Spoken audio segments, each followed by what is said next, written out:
Captain America brave New world जहां अपने आप में एक स्ट्रीट लेवल मूवी थी, वहीं इसमें कहीं कहीं पर कुछ ऐसे डायलॉग चिपका दिए गए जिससे ये मूवी एटलीस्ट अब मल्टीवर्स को रिकॉग्नाइज कर चुकी है। अर्थ 616 में अगर अचानक से कोई हमला आज की तारीख में हो जाता है तो इसे बचाने के लिए कोई प्रॉपर हीरोज की टीम मौजूद ही नहीं है। थंडरबोल्ट से लेकर ब्रेव न्यू वर्ल्ड सारी मूवीज में बस यही बोला जा रहा है कि we need a new team. Let's talk facts. The Avengers are not coming.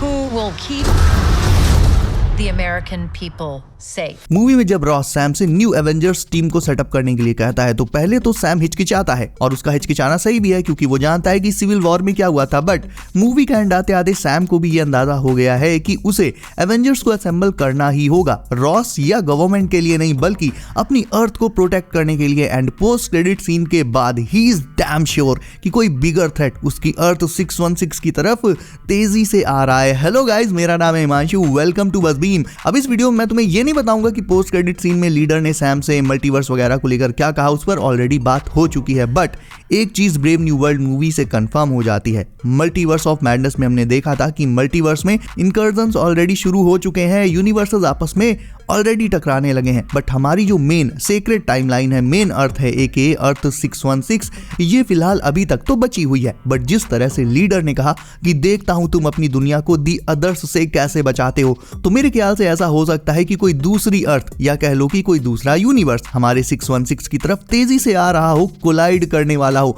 और इनकर्जन होने ही वाला हो। और लीडर इसी इनकर्जन के बारे में सैम को वार्न कर रहा था पोस्ट क्रेडिट सीन में। मे बी उस दूसरी अर्थ के हीरोज को यह बात पता होगी कि वो अर्थ 616 से टकराने वाले हैं और इसी के चलते वो इनकर्जन होने से पहले ही हो सकता है अर्थ 616 पर आकर अटैक भी कर दें और इसे डिस्ट्रॉय करने की कोशिश करें ताकि उनका यूनिवर्स बच सके। क्योंकि मैंने तुम्हें बताया था कि कॉमिक्स में भी ऐसा ही हुआ था, एक यूनिवर्स के हीरोज अपने यूनिवर्स को बचाने के लिए दूसरे यूनिवर्सेस को डिस्ट्रॉय करने तक पर उतर आए थे। तो ये जो अदर्स हैं जिनकी बात द लीडर कर रहा था, ये मे बी उसी दूसरी इनकमिंग अर्थ के हीरोज हो सकते हैं जो इनकर्जन होने से पहले ही 616 को खत्म कर देना चाहते हैं। अब सवाल उठता है कि ये दूसरी अर्थ कौन सी है जो हमारे 616 से कोलाइड करने आ रही है। वैसे तो काफी सारी पॉसिबिलिटीज हैं, but recent history and reports को देखते हुए मैंने इनमें से दो फाइनल करी हैं। इन्हीं के चांसेस सबसे ज्यादा है। एक तो है फॉक्स का एक्समैन यूनिवर्स यानी अर्थ 10005 जिसमें डेडपूल एंड वुल्वरीन एंड बाकी के म्यूटेंट्स हैं। And second one is second वाली और भी ज्यादा मजेदार है, उस पर आगे बात करते हैं। एंड बिलीव मी, वीडियो का एंड आते आते your mind will be blown. So पहली अर्थ यानी एक्समैन की अर्थ 10005 की बात कर लेते हैं। ये अर्थ अगर अपनी 616 से कोलाइड करने आ रही है तो इसका सबसे बड़ा रीजन है एवेंजर्स वर्सेस एक्समैन। रिसेंटली काफी सारी वीडियोस में मैंने भी तुम्हें बताया है कि मार्वल हमें एवेंजर्स वर्सेस एक्समैन सिनेरियो देना चाहता है जाने कब से, और ये बैटल हमें डूम्सडे एंड सीक्रेट वॉर्स में ही मिल सकता है। पहले इस पर एक डेडिकेटेड मूवी आने की भी रूमर्स थी, लेकिन एटलीस्ट ऐसा तो अब शायद नहीं होगा। ये बात किसी से नहीं छिपी है कि एक्समैन की एवेंजर्स से बहुत जलती है। इवन डेडपूल एंड वुल्वरीन में वुल्वरीन ने कहा था कि Fuck the Avengers. और ये सब डायलॉग मूवी में यूं ही कूल बनने के लिए नहीं बोले गए थे, बल्कि ये एक्समैन और एवेंजर्स के बीच होने वाले वॉर की एक फोरशैडोइंग थी। तुम्हें याद होगा दी मार्वल्स के पोस्ट क्रेडिट सीन में मोनिका किसी अल्टरनेट अर्थ पर आ फंसी थी जिसमें हमें बीस्ट दिखाया गया था। बीस्ट भी एक पैरेलल रियलिटी की बात कर रहा था। You are now in a reality parallel to your own, which is of course impossible.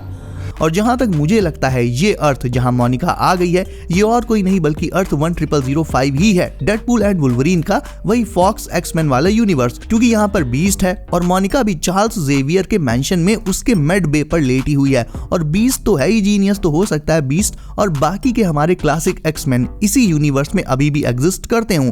और तो और उन्होंने ये देख लिया हो कि उनकी अर्थ 10005 अब अर्थ 616 से टकराने वाली है, जिसके चलते वो शायद से 616 को डिस्ट्रॉय करने की कोशिश कर सकते हैं। और ऑब्वियस है डिस्ट्रॉय कर तो नहीं पाएंगे, but definitely world war level का एक धांसू बैटल हमें एक्समैन वर्सेस एवेंजर्स के बीच जरूर से देखने को मिलेगा। क्योंकि बीस्ट इसीलिए पैरेलल रियलिटी की बात कर रहा था, यानी वो जानता था कि मोनिका कहां से आई है और मल्टीवर्स के बारे में भी वो द लीडर की ही तरह काफी कुछ जानता है, ऐसा कुछ जानता है जिसके बारे में फिलहाल हमें अभी तक नहीं पता। Now second one is really interesting. दूसरी जो अर्थ है वो हो सकती है फैंटास्टिक 4 एंड डॉक्टर डूम की अर्थ। अब इस अर्थ को इसका प्रॉपर नंबर डेजिग्नेट अभी नहीं हुआ है क्योंकि जाहिर अभी फैंटास्टिक 4 मूवी रिलीज नहीं हुई है। ये तो मूवी में ही पता चलेगा कि फैंटास्टिक 4 जिस रेट्रो फ्यूचरिस्टिक यूनिवर्स से आते हैं उसका डेजिग्नेशन क्या है, उसका नंबर क्या है। स्टिल कॉमिक्स में रीड रिचर्ड्स एक पॉइंट पर अपने यूनिवर्स को बचाने के लिए सामने वाले यूनिवर्स को डिस्ट्रॉय करने पर आ गया था। वेल, कोई बड़ी बात नहीं होगी कि मिला जुला सिनेरियो हमें मार्वल फिर से मूवी में भी दिखा दे। प्लस मुझे पर्सनली यही लगता है कि आरडीजे का डॉक्टर डूम वो भी फैंटास्टिक 4 के रेट्रो यूनिवर्स से ही आता होगा। फैंटास्टिक 4 का जो सो कॉल्ड प्लॉट रिवील हुआ था उसके अकॉर्डिंग, आई डोंट नो ये सच था या नहीं, बट उसके अकॉर्डिंग फैंटास्टिक 4 की टीम हमारी अर्थ 616 से ही है, लेकिन किसी एक्सपेरिमेंट में फेल होने के चलते वो उस अल्टरनेट रेट्रो यूनिवर्स में जा फंसे हैं और मूवी में वो वहां से निकलकर वापस अपने 616 में आने की कोशिश भी करेंगे। इसका प्रूफ तो हमें ट्रेलर में ही मिल गया था जब इस सीन में रीड चॉक बोर्ड पर कुछ कैलकुलेट कर रहा था तो यहाँ साइड में एक वार्म होल का डायग्राम बना हुआ था, उसमें एंटर एंड एग्जिट भी लिखा था। उसके जस्ट नीचे हमें मैक्सिमल एक्सटेंशन ऑफ शॉर्ट्ज़चाइल्ड मैट्रिक का डायग्राम भी देखने को मिला था, जिसे फिजिक्स में पैरेलल यूनिवर्स में जाने का एक तरह का कह लो तरीका माना जाता है। वेल, प्रैक्टिकली नहीं बट थ्योरेटिकली माना जाता है। बट रीड के बोर्ड में ये पैरेलल यूनिवर्स और अल्टरनेट अर्थ पर जाने की कैलकुलेशंस क्या कर रही हैं? जाहिर है रीड अपनी अर्थ से किसी दूसरी पैरेलल अर्थ पर जाना चाहता है और यहीं से कंफर्म हो जाता है, ऑलमोस्ट कंफर्म हो जाता है कि वो हमारे 616 से ही है और उस रेट्रो यूनिवर्स में जाकर फंस गया है। बट वो वापस आने का रास्ता खोज रहा है एंड मूवी का एंड आते आते वो वापस आ भी जाएगा। एंड यहीं पर एंट्री होती है इक्वेशन में आरडीजे के डॉक्टर डूम की। देखो, आरडीजे के डूम का इस रेट्रो यूनिवर्स से होना ही सेंस बनाता है, अपने 616 से तो वो है नहीं, ये तो कंफर्म ही है।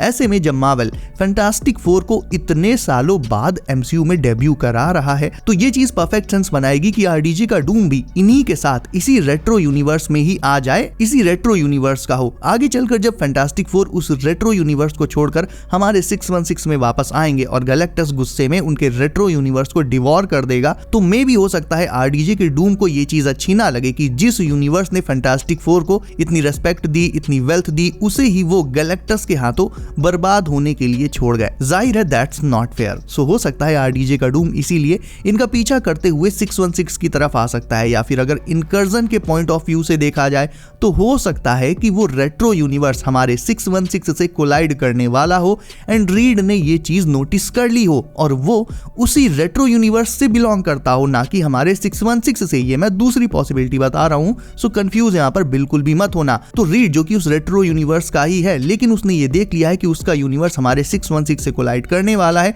तो वो हमारे हीरोज को इनकर्जन की वार्निंग देने के लिए 616 में आना चाहता हो और इसीलिए वो बोर्ड में एक मल्टीवर्सल ब्रिज तैयार करने की कोशिश कर रहा है ताकि वो 616 में आकर हमें ये बता सके कि क्या होने वाला है और इस प्रॉब्लम से कैसे निपटा जाए। यानी दो ही एंगल्स हो सकते हैं। एक तो है पर्सनल एंगल जिसमें डूम फैंटास्टिक 4 के भागने पर गुस्सा होकर उन्हें दौड़ा लेगा और 616 में आ जाएगा, या फिर second thing might be incursion, यानी उस रेट्रो यूनिवर्स और हमारे 616 के बीच एक्चुअल में कोलिजन होने वाला होगा एंड दैट्स व्हाई रीड वहां से यहां आकर हमें वार्न करना चाहता होगा कि इस पर जल्दी कुछ नहीं किया तो दोनों ही यूनिवर्सेस नहीं बचेंगे। एंड एक चीज और, कौन कहता है कि फैंटास्टिक 4 के यूनिवर्स में सिर्फ वही 4 हीरोज हैं? न्यूप, जाहिर है उसमें और भी हीरोज होंगे, क्या पता जो क्रिस इवांस और बाकी के ओजी हीरोज रिटर्न मार रहे हैं ये फैंटास्टिक 4 यूनिवर्स के ही एवेंजर्स हों जो कि रेट्रो थीम पर बेस्ड हों उसी यूनिवर्स के अकॉर्डिंग, और हो सकता है उन्हें डूम मैनिपुलेट करके अपनी साइड कर ले और फिर इनके साथ मिलकर 616 पर अटैक कर दे, जिसकी वार्निंग देने के लिए